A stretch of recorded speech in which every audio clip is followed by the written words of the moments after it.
Assalamualaikum warahmatullahi wabarakatuh. Jumpa lagi bersama saya Ustadz Kastoto di pembelajaran sejarah Indonesia secara online. Bagi yang belum memfollow akun saya, bisa mengunjungi akun saya di @kastoto_follow.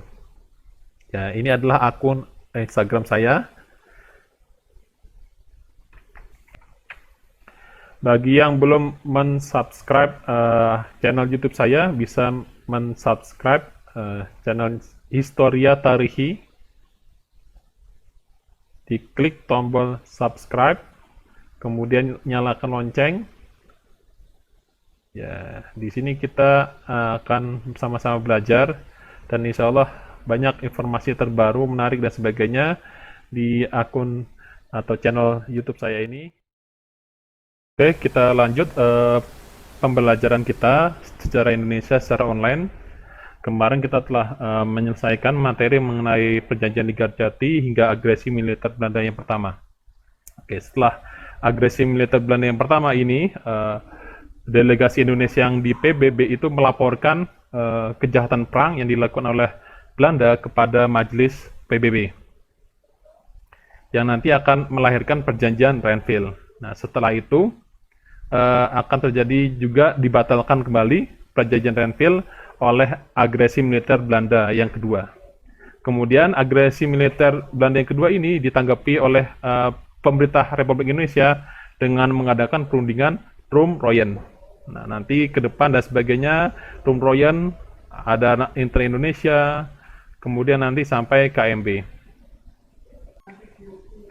Oke, siapa saja delegasi Indonesia yang ada di PBB dan melaporkan kejahatan perang yang dilakukan oleh Belanda pada masa Revolusi Nasional, yaitu adalah di sini ada Agus Salim, kemudian ada Sumitro Djoyohadikusumo yang merupakan ayah dari Prabowo, kemudian ada Perdana Menteri Syahrir, kemudian sampingnya ada Charles Tanbu yang merupakan jurnalis dari India. Ya. Kemudian ini juga suasana rapat dengar pendapat dari delegasi Republik Indonesia yang ada di forum PBB. Ya, dari kiri ke kanan Sujat Moko yang merupakan rektor Universitas Nahdlatul Ulama, yang di sampingnya ada Sumitro Djoyohadikusumo yang merupakan ayah dari Prabowo, kemudian sampingnya ada Charles Tambu, ya, wartawan India yang mendukung perjuangan Republik Indonesia. Ada Syahrir juga, Sultan Syahrir, sampingnya juga ada Menlu Agus Salim. The Security Council of the United Nations issued the sternest resolution in its history, calling upon both sides to cease fire immediately and compose their differences by negotiation. But between the antagonists, resentment had become too intense and distrust of one another too deep, even on the part of leaders like Acting Governor General Van Mook, inclined to moderation. What is the basic trouble between the Dutch and the Indonesian Republic? Our trouble is not with the Republic, it is with this present self-appointed Republican government. It is unable to provide anything like a regular administration. And among reasonable men in the opposite camp, like Indonesia's Tambu, the feeling of distrust was equally strong. The Republic of Indonesia has been functioning with an independent government for over 2 years, yet the Dutch are trying to reimpose colonial rule. Kemudian agresi militer Belanda tadi mendapatkan kecaman dan sebagainya, berujung pada perundingan Renville 8 Desember 1947. Perundingan Renville ini diadakan di kapal USS Renville milik Amerika Serikat. Delegasi RI adalah Perdana Menteri Amir Syarifuddin yang di kemudian hari menjadi tokoh pemberontakan PKI di Madiun 1948 bersama Musso, alumni dari Moskow. Kemudian delegasi Belanda diwakili oleh Abdul Qadir Wijoyo Atmojo, ya, seorang tokoh pribumi yang pro Belanda. Hasilnya adalah diakuinya garis Van Mook atau Van Mook Line, yaitu jadi RI adalah Jateng, Jogja, sebagian Jatim, sebagian Banten, sebagian Sumsel, dan sebagian Sumatera Timur, selebihnya dikuasai oleh Belanda. Kemudian disepakati juga bahwasanya TNI dan rakyat yang pro RI harus hijrah atau mengungsi ke wilayah RI. Kemudian terjadilah gencatan senjata, yaitu penghentian tembak-menembak. Dampaknya apa? Dampaknya adalah jatuhnya kabinet Amir Sarifuddin dan digantikan oleh kabinet Hatta, yaitu Muhammad Hatta, Perdana Menterinya. Kemudian terjadi pula kemarahan dari sebagian tentara nasional Indonesia karena daerah yang telah direbut susah payah harus diserahkan kepada Belanda karena Belanda memperolehnya melalui perundingan, sedangkan TNI memperolehnya dengan cara berperang. Kemudian yang ketiga adalah sebagian dari kesatuan TNI tersebut keluar dari TNI, kemudian bergabung ke pihak pemberontak, yakni PKI Madiun, terus kemudian Darul Islam, dan sebagainya. Jadi ketika itu Republik Indonesia melawan tentara dari Eropa, dari Belanda, Inggris, dan sebagainya, juga menghadapi bangsa sendiri ya, yaitu pihak atau kaum pemberontak. Ya, berikut suasana perundingan Renville, di mana Perdana Menteri Amir Sarifuddin ditandai di bagian atas ini, kemudian perwakilan Belanda Abdul Qadir ditandai di bagian bawah ini.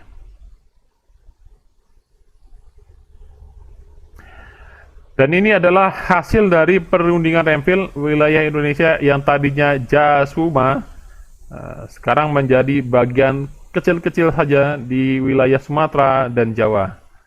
Bahkan wilayah Sumatera ini sebagian besar sudah dikuasai oleh Belanda. Begitu juga Jawa sebagiannya sudah dikuasai Belanda. Sebagian kecil dikuasai oleh Republik Indonesia.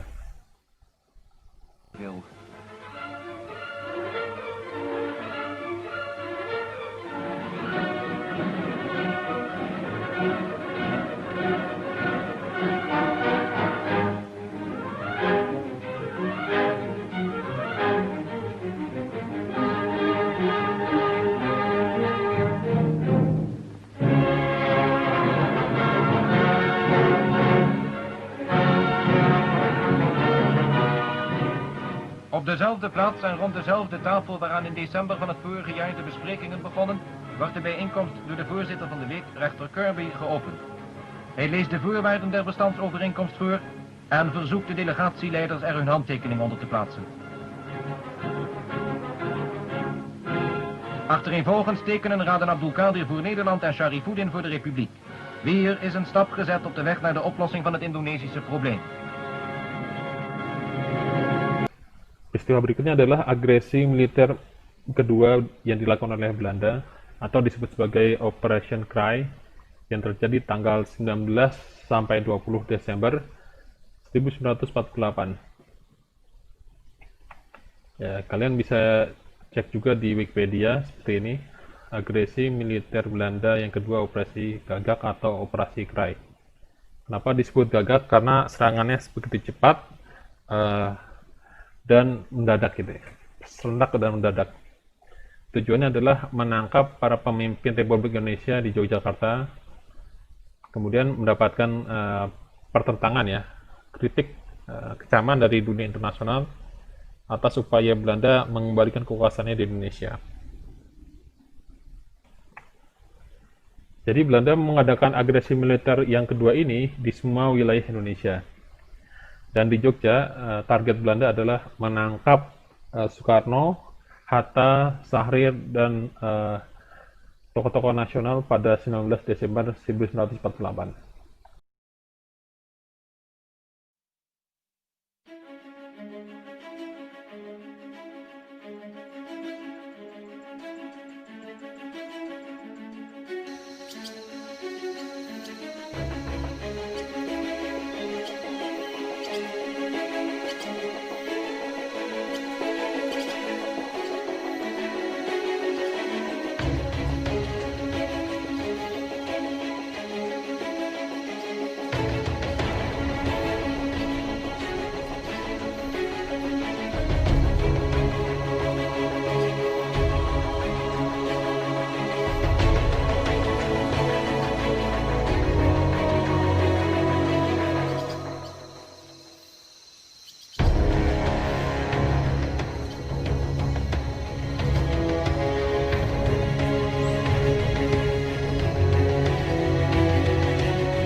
Sebelum ditangkap, Soekarno memberikan mandat kepada Safrudin Prawira Negara di Bukit Tinggi untuk membentuk pemerintahan darurat Republik Indonesia.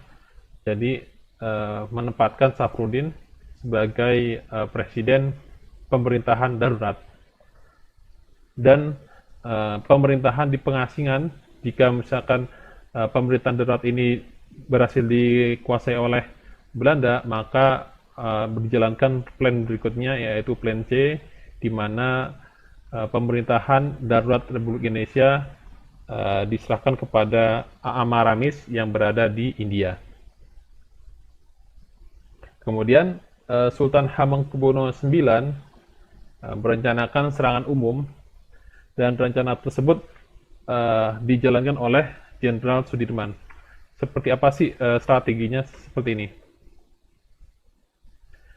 Ya, jadi sejak 19 Desember, Jenderal Sudirman memimpin pasukan untuk long march dari Jogja ke Kediri untuk memancing tentara Belanda keluar Jogja, sehingga menyisakan tentara yang sedikit di sana. Nah, tentara yang sedikit ini memudahkan untuk melakukan serangan ke Jogja. Jenderal Sudirman juga menjalankan taktik gerilya untuk menghancurkan pos-pos militer sepanjang Jogja Kediri. Ya. Jadi ini adalah eksekusinya tanggal 1 Maret 1949, di mana pasukan yang dipimpin oleh Soeharto mengadakan serangan mendadak dan serentak untuk menguasai Jogja. Nah, serangan ini disebut sebagai serangan umum 1 Maret di kota Jogja, dan kota Jogja berhasil dikuasai RI selama 6 jam. Tujuannya apa sih serangan umum ini? Adalah untuk membuktikan bahwasanya Republik Indonesia masih ada, sehingga peristiwa tersebut, kemenangan tersebut disebarluaskan hingga mancanegara, sehingga membuktikan RI masih ada dan memungkinkan untuk dilanjutkannya diplomasi, yaitu perundingan Rum-Royen.